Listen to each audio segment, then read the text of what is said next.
안녕하세요. 백만송이입니다. 오늘 소개드릴 책은 대머리를 기만하지 마라입니다. 지은이는 방규호님인데요. 유전적인 탈모증으로 젊은 시절 엄청난 심리적 고통을 겪은 이후 모든 연구와 열정을 탈모 치료에 쏟아부어 마침내 수많은 탈모증 환자들을 치료해주고 있는 탈모 전문 병원의 원장님입니다. 책 표지에 실려있는 지은이의 머리가 수북한 사진이 아주 인상적이었습니다. 그럼 책 속으로 들어가 보겠습니다. 프롤로그. 당신과 나는 한편이다. 나는 탈모로 인한 당신의 고통과 좌절을 누구보다 잘 이해하는 사람이다. 오랜 경험과 끝없는 연구, 수많은 임상실험을 통해 지금 나는 꽤 성공한 탈모 전문의사로 이름을 알리고 있다. 하지만 나 또한 자살 충동까지 겪었을 만큼 암울하고 좌절에 빠진 시간들을 보낸 바 있다. 그렇기 때문에 이 책을 통해 올바르고 정직한 발모 비법을 공개하고자 한다. 이 책에 나오는 발모 비법은 하나같이 그동안 내가 직접 탈모 환자들을 치료해온 진료 경험과 수많은 시행착오 끝에 스스로 터득한 것들이다. 탈모의 원인 바로 알기. 탈모의 주 원인은 두 가지이다. 첫째, DHT에 의한 유전성 발현, 둘째, 텔로미어로 설명되는 세포 노화와 효소의 고갈로 인한 자연 노화이다. 그러므로 먼저 유전성이 발현되는 메커니즘을 알아야 하며 그런 다음에는 자연 노화를 미루는 방법을 알아야 한다. 지금부터 말하는 것은 어렵더라도 반드시 이해하도록 하자. DHT에 의한 유전성 탈모. 머리카락과 호르몬은 매우 밀접한 관계가 있다. 특히 남성 호르몬은 남녀 모두에게 털이 많고 적음을 결정한다. 남성 호르몬이 본격적으로 활성화되는 사춘기 이전에는 탈모가 거의 일어나지 않고 사춘기가 되어 남성 호르몬이 왕성하게 분비되고 남성 호르몬에 대한 유전자 부호가 발현되면서 탈모가 시작되는 것이다. 여성의 경우 남성 호르몬이 상대적으로 적긴 하지만 역시 유전자 부호가 발현되면 수치 줄어드는 건 마찬가지이다. 또한 여성은 폐경기 이후 남성 호르몬이 증가하게 되는데 그래서 이때 탈모가 진행되는 경우도 많다. 특히 최근 들어 탈모증 환자가 급증하는 것은 서구화된 육류 위주의 식단이 남성 호르몬 분비의 방아쇠 역할을 하고 있기 때문이다. 대표적인 남성 호르몬에는 테스토스테론이 있다. 정확히 말하면 이 테스토스테론 때문에 탈모가 생기는 것이 아니라 테스토스테론이 5알파 환원 효소의 영향으로 변환된 DHT 때문이다. 그러나 단순히 남성 호르몬이 많다고 해서 탈모가 생기는 것은 아니다. 사춘기가 지나고 남성 호르몬이 왕성하게 분비되더라도 유전적 소인이 없는 사람이라면 탈모가 오지 않는다. 마치 복숭아를 여러 사람이 같이 만져도 복숭아 털에 의해 감수성 소인을 가진 사람만 알레르기가 일어나고 감수성 소인이 없는 사람은 아무렇지도 않은 것과 같다. 즉, DHT의 과도한 생성과 유전적 소인의 유무가 당신의 탈모를 결정한다. 5알파 환원 효소는 주로 전립선, 모낭, 피지선 등에 분포되어 있고 특히 이마나 M자 부위, 정수리 부분의 모낭에서 DHT가 더욱 많이 만들어진다. 바로 이때 유전적 소인이 있는 사람만이 DHT가 모낭과 격렬한 반응을 하여 모낭이 위축되고 머리카락이 가늘어지다 결국 빠지는 것이다. 여성들도 정수리 부분은 DHT의 공격을 받으면 쉽게 빠진다. 하지만 탈모가 심해져도 대부분의 여성들이 전두부는 그대로 유지되는 경우가 많은데 그 이유는 다음과 같다. 여성의 전두부 부근의 모낭에는 5알파 환원 효소보다 아로마타제 효소가 우세하기 때문이다. 아로마타제 효소는 남성 호르몬을 여성 호르몬으로 변환시키기 때문에 결과적으로는 여성의 탈모 방지에 한몫을 하게 된다. 한편 지루성 두피염은 확실히 탈모를 유발한다. 5알파 환원 효소가 있는 주된 부위 중 하나가 피지선이다. 그러므로 피지선이 발달하면 5알파 환원 효소가 더욱 증가한다. 설상가상으로 탈모가 진행되면 그 부위 모낭은 폐쇄되지만 그 모낭에 있던 피지선은 그대로 존재하거나 더 커지는 경향이 있다. 그 결과 탈모 부위에는 기름기가 더욱 많아지고 이에 DHT도 같이 증가한다. 그러면 탈모의 가속도까지 붙는 악순환이 시작되는 것이다. 여기서 강조하고 싶은 사실은 지루성 두피에 대한 관리를 잘하면 자연적으로 5알파 환원효소의 양을 줄일 수 있고 그 결과 탈모의 주범인 DHT를 줄여서 탈모 예방과 발모 촉진이라는 두 마리 토끼를 잡을 수 있다는 것이다. 텔로미어를 알아야 발모한다. 샌프란시스코대의 엘리자베스 블랙번 교수와 존스 홉킨스 의대 캐럴 그라이더 교수, 하버드 의대 잭 조스탁 교수, 이 3인의 미국 의학자는 2009년 노벨 의학상을 받았다. 우리 세포의 생명력은 우리에게 남은 텔로미어의 길이와 효소의 양에 비례한다는 사실을 밝혀냈기 때문이다. 이들의 연구 끝에 발견된 텔로미어는 염색체의 끝부분으로 세포가 분열할 때마다 이 부분이 점차 짧아지는 현상이 일어난다. 텔로미어의 마지막 끝마디까지 모두 잘려나가는 것이 생물의 노화 과정인 것이다. 모발 세포 역시 같은 과정으로 노화가 진행되고 생을 마감한다. 생물의 수명에 대한 해답은 세포 분열의 정해진 횟수에 있다. 세포 분열 횟수는 개체마다 또한 각 조직마다 정해져 있다. 고양이는 13번, 개는 20번, 인간은 60번 정도로 알려져 있다. 세포가 한 번씩 분열할 때마다 수명 유전자인 텔로미어의 막대기가 조금씩 짧아진다.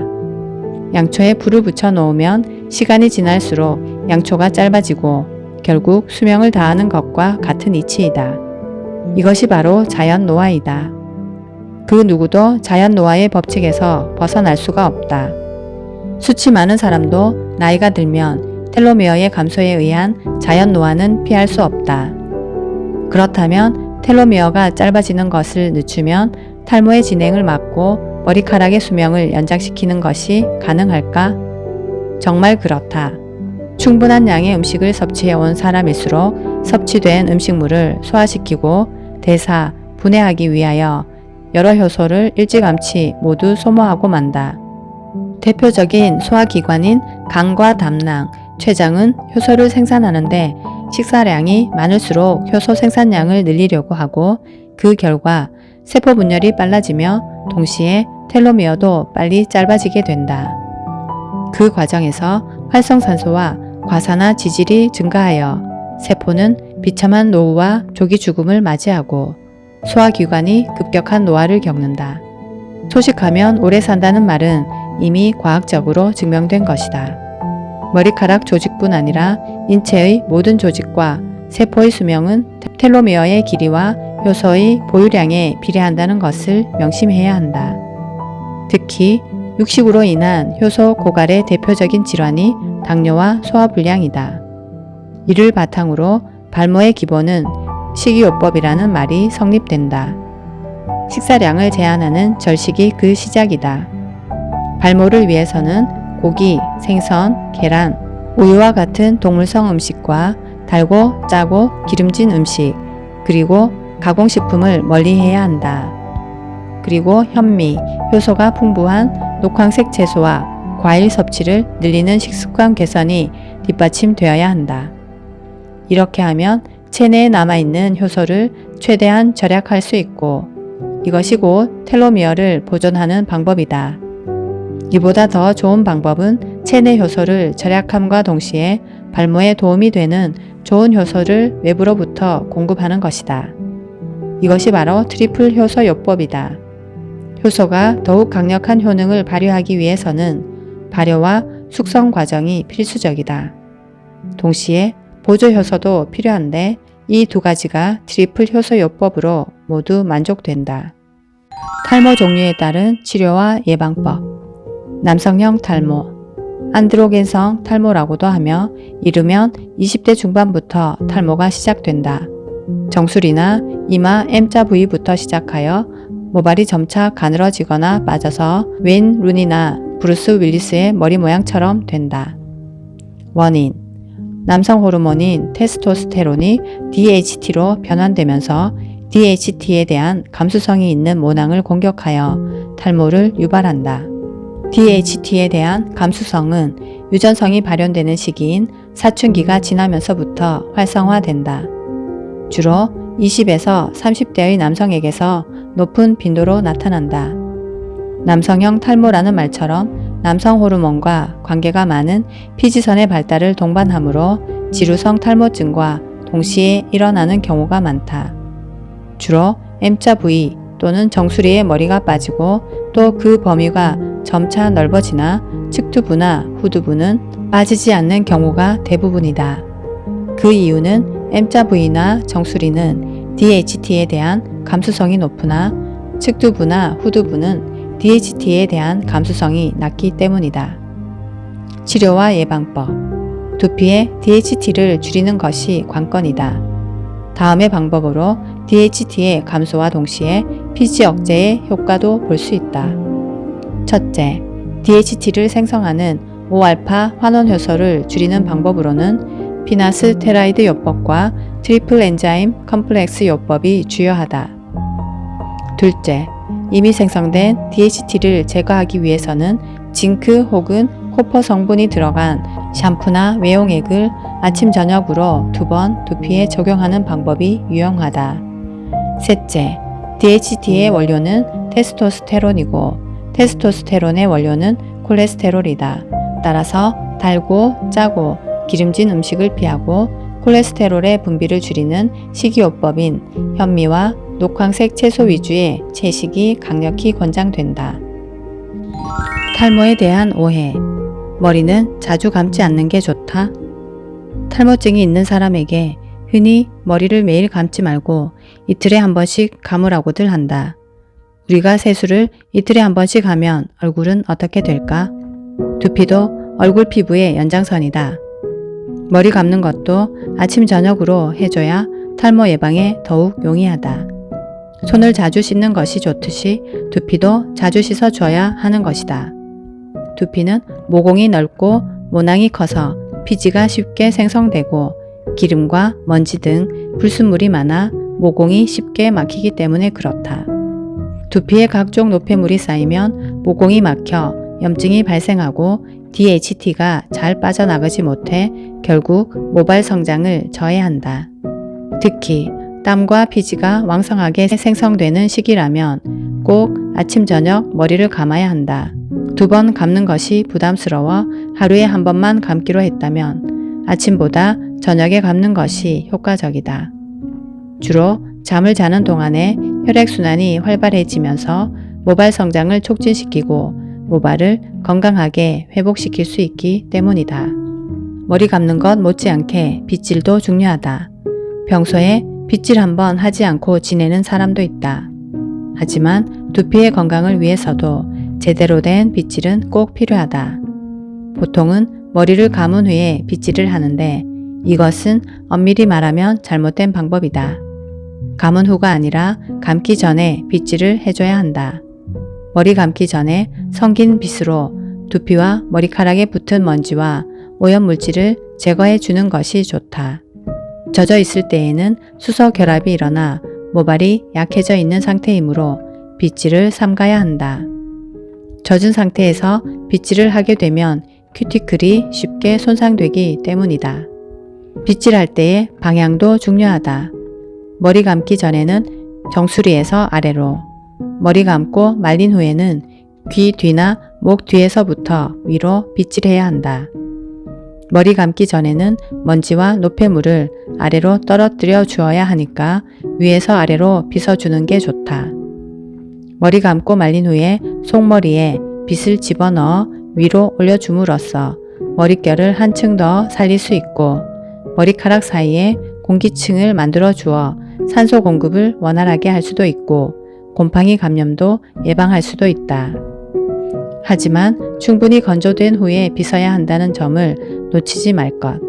빗도 플라스틱 빗이나 나무로 만들어진 빗보다 부드러운 고무 재질의 빗이 좋다. 젖은 머리는 두피 안쪽에서부터 두드리듯 수건으로 말려준다. 또 찬바람으로 말리는 것이 좋다. 처음부터 드라이기로 말리면 두피의 수분이 쉽게 증발해 건조하고 푸석푸석한 머릿결로 바뀐다. 제일 좋은 방법은 자연 건조될 때까지 기다렸다가 빗어주는 것이다. 드라이기를 사용하더라도 일정한 거리를 두고 사용하도록 하고 뜨거운 바람은 삼가는 것이 좋다. 샴푸보다 비누로 감아야 깨끗하다. 샴푸는 머리를 감기 위한 것만이 아니다. 자신의 두피 상태에 맞게 그 기능까지 꼼꼼히 살펴보고 사야 한다.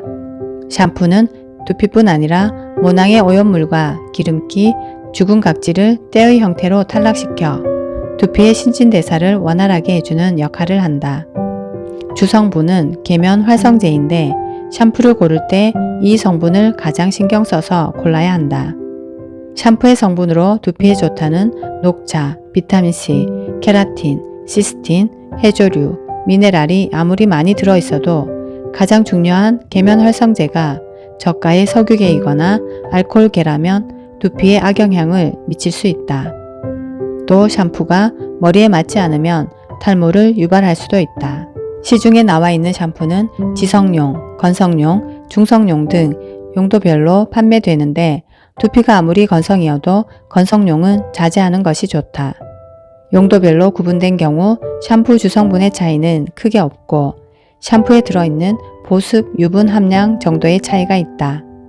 건성용 샴푸의 경우 화학물질인 보습, 유분 함량이 다른 샴푸에 비해 상대적으로 많고 반대로 지성용 샴푸는 이 성분의 함량이 적을 뿐이다.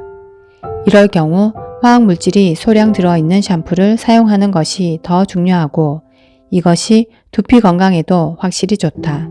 샴푸 위에 사용하는 린스는 헹군다는 의미만 가지고 있을 뿐 다른 의미는 없다. 린스나 트리트먼트는 기본적으로 코팅제여서 머리카락에만 사용해야 한다. 린스나 트리트먼트를 두피에까지 바르는 사람이 있는데 주성분이 코팅제와 유화제 등의 화학 결합물이기 때문에 아무리 꼼꼼히 잘 헹궈도 두피에서 잘 떨어지지 않는다. 이때 두피에 달라붙어 모공을 막아 탈모를 일으키기도 한다. 그리고 샴푸의 알칼리 성질이 두피 손상이나 모발 손상을 가져오는 것을 방지하기 위해 린스는 중성 혹은 약산성으로 사용하는 것이 좋다. 개인적으로는 탈모 환자들에게 린스나 트리트먼트는 권장하지 않는다. 참고로 컨디셔너는 모발 상태를 최적화시켜주는 용도로 사용한다. 그래서 컨디셔너는 성분이 아니라 기능을 비교하여 골라야 한다. 정전기 방지, 보습 유지와 폐하 유지 이 세 가지 기능을 보고 구입하는 게 좋다. 머리를 감을 때는 35에서 37도씨 정도의 미온수로 두피와 머리카락을 충분히 적신 후 샴푸를 도포하여 모발과 두피 구석구석을 마사지하듯 감는다. 단, 샴푸가 직접 두피에 닿으면 계면 활성제 성분이 두피를 자극할 수 있으므로 손에서 거품을 낸 다음 두피를 마사지하듯 감는 것이 좋다. 린스와 트리트먼트 후에는 두피에 잔여물이 없도록 여유 있게 꼼꼼히 헹궈내야 한다. 린스와 트리트먼트가 두피나 모발에 남으면 오히려 모공을 막아 각종 염증을 유발할 수 있다는 것을 명심하자. 또한 올바른 샴푸 타이밍이 따로 있다. 씻기 시작할 때 우선적으로 두피를 골고루 적셔놓자. 그 다음 세안 및 목욕을 하면서 틈틈이 여러 번 두피를 적셔주는 것이 좋다. 수분이 침투할 시간을 충분히 준 다음이 바로 올바른 샴푸 타이밍이다. 머리에 물을 적시자마자 곧바로 샴푸하는 사람이 많은데 이럴 경우 과도한 계면 활성 작용으로 두피 손상이 우려된다. 세안과 목욕이 끝난 후 마지막으로 충분히 적셔놓은 머리를 손에서 낸 샴푸 거품으로 1 내지 2회 감아주자. 샴푸, 세안, 바디의 순서가 아니라 두피를 물에 충분히 적신 후 세안, 바디, 샴푸의 순서이다. 여름에 두피를 시원하게 한다고 해서 비누로 감는 사람들이 있다. 특히 남성들 중에는 비누로 감아야 더 깨끗하다고 생각하는 사람들이 많다. 실제로 비누로 감을 경우 샴푸로 감을 때는 보기 힘든 때가 물에 떠 있기도 하다. 그러나 그건 세정력이 강해서가 아니라 비누의 계면 활성제가 두피 각질을 과도하게 벗겨낸 것이다. 게다가 그렇게 벗겨진 각질 조각이 모공을 막을 수도 있어 비누로 머리 감는 것을 권하지 않는다. 대머리는 정력이 세다. 흔히 대머리는 정력이 세다고들 한다. 이것이 사실일까? 한 방송 프로그램에서 정력맨 콘테스트를 한 적이 있다. 350kg의 철통을 들고 스쿼트를 하는가 하면 자동차를 통째로 들고 걸어 다니고 심지어는 기차에 밧줄을 묶어 끌기도 한다. 세계 각지에 상상을 초월하는 힘을 가진 강한 남자들이 모인 것이다. 하지만 그들 중 대머리와 일반인의 비율은 크게 다르지 않았다. 따라서 대머리와 정력의 상관관계는 일단 접어두어도 좋다. 가끔 진료실에 여자 환자가 찾아와 머뭇거리며 묻기도 한다. 탈모 방지를 위해 프로페시아를 복용하는데 정말 성기능이 떨어지나요? 남자 환자가 직접적으로 물어보는 경우도 있다. 정력이 감퇴된다는 말이 사실인가요? 그러면 나는 이렇게 답한다. 복용 인구의 3.5% 정도가 성욕 감퇴를 경험했고 플라세보를 썼을 경우에는 1.7% 정도가 성욕 감퇴를 경험했다는 통계가 있습니다. 채식과 소식으로 식습관 개선이 필수. 종종 이런 질문을 받는다. 머리카락이 빠지는 것은 어떤 영양분이 부족해서입니까? 머리에 좋은 식품이 뭐예요? 뭘 보충해서 먹는 게 좋아요? 머리카락이 나려면 뭘 어떻게 해야 되는 거예요? 이 질문에 공통된 답은 다음과 같다. 일단 먹는 것을 멈춰라. 어렸을 때 북한에서 기아를 견디지 못하고 탈출한 김만철 일가를 본 적이 있다. 남한으로 함께 넘어온 이 대가족 중에 대머리는 한 명도 없었다. 오랫동안 굶어서 눈은 퀭환이 들어가 있고 광대뼈는 몹시 튀어나온 얼굴이었지만 머리만은 덥수룩하게 그 풍성함을 유지하고 있었다. 반면 기름지고 값비싼 음식을 많이 먹는 사람일수록 아이러니하게도 탈모 비율이 높다. 이는 영양 부족으로 머리카락이 빠지는 게 아니라 영양 과잉으로 빠지기 때문이다. 적게 먹으면 힘이 없다고? 동물의 왕국을 보라. 사자나 호랑이 같은 맹수들은 하루에 새끼를 다 먹지 않는다. 토끼 한 마리 잡기 위해 호랑이는 하루에 수십 킬로를 뛰고 또 뛴다. 그렇게 잡은 토끼를 먹은 후엔 다른 먹이는 일체 먹지 않는다. 이 호랑이가 기운이 없어 보이는가? 영양 과잉 시대에 살고 있으면서도 우리는 계속해서 뭔가를 입에 채워 넣어야 한다는 강박감에 시달리고 있다. 소식이라 함은 식사량의 30 내지 40%를 줄이는 것이다. 그러면 우리 몸에서 비상사태를 선포할 테지만 이 비상사태는 유익한 비상사태다. 이를테면 세이빙 모드 같은 것이다. 이 상태에서는 우리 몸을 경제적으로 운영하기 때문에 늙거나 병든 세포는 유지하지 못해서 자가세포 사멸작용이 일어난다. 이때 P53이라는 자멸 유전자가 활성화되는데 노화된 세포나 기능이 떨어진 세포, 암세포가 스스로 타멸되도록 유도하는 역할을 담당하는 유전자로 그래서 항암 유전자라고도 한다. 소식을 하면 스스로 개체 보존을 위해서 P53 같은 자멸 유전자가 활성화되고 병든 세포를 탈락시켜 건강한 세포만 살아남게 만드는 것이다. 머리카락 세포도 마찬가지이다. 탈모가 시작되면 사람들은 일단 뭐가 부족한 거지 하고 결핍된 것부터 찾으려 한다. 그러나 잘 먹지 못하고 사는 사람들의 풍성한 머리를 생각하면 답이 나온다. 우리가 음식물을 먹게 되면 필연적으로 배설물이 생기듯이 체내에서도 활성산소와 과산화지질 등 다른 2차 대사물이 생성된다. 그것들 자체가 이미 독소이다. 그 독소가 두피와 모낭을 공격해서 머리카락이 빠지게 되는 것이다. 이에 머리카락이 나기 위해서는 우리 몸에 뭔가를 더 집어넣으려 하지 말고 덜 넣으려고 노력해야 한다. 음식 중 중금속을 배출시키고 비교적 노폐물이 생기지 않으면서도 3대 영양소인 탄수화물과 지방, 단백질이 골고루 균형 있게 포함된 완전 식품은 바로 현미다. 현미는 지구상에서 발견된 먹을 것 중 가장 영양 균형이 잘 잡혀 있다.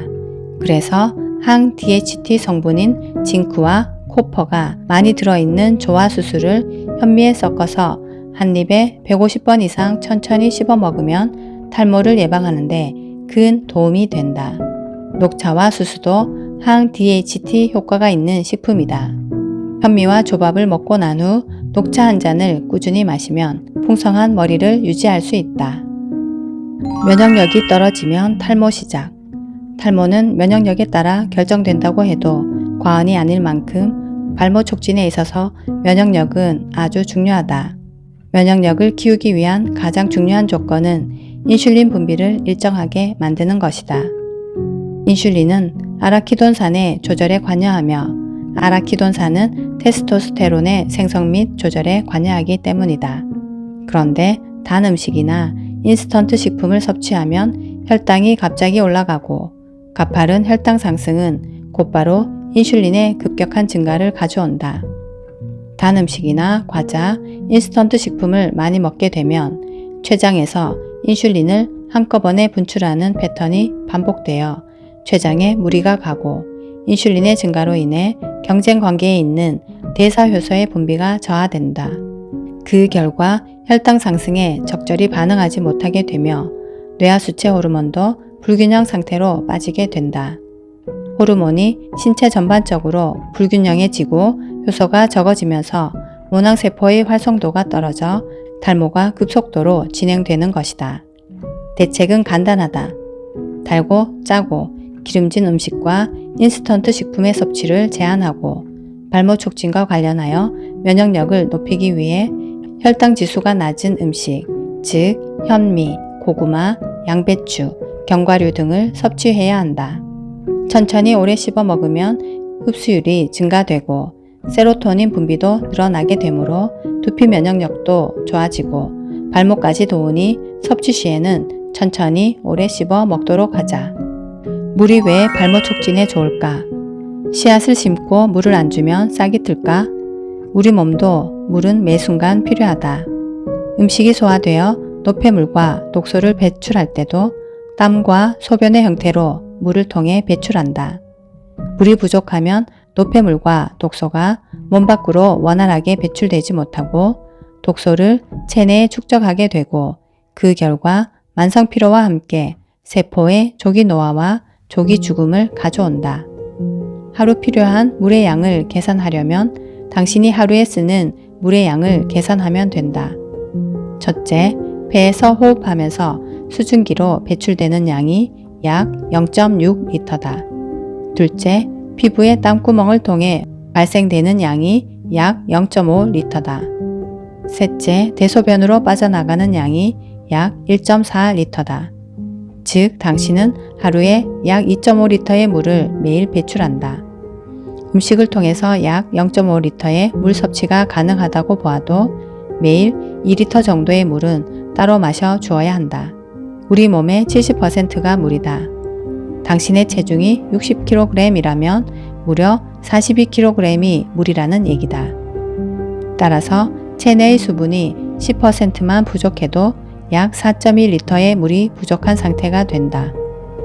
그러면 만성탈수는 탈모, 주름, 만성피로, 비만과 변비의 원인이 된다. 머리카락은 인체 중 가장 빠르게 성장하는 조직이므로 특히 물이 필수적이다.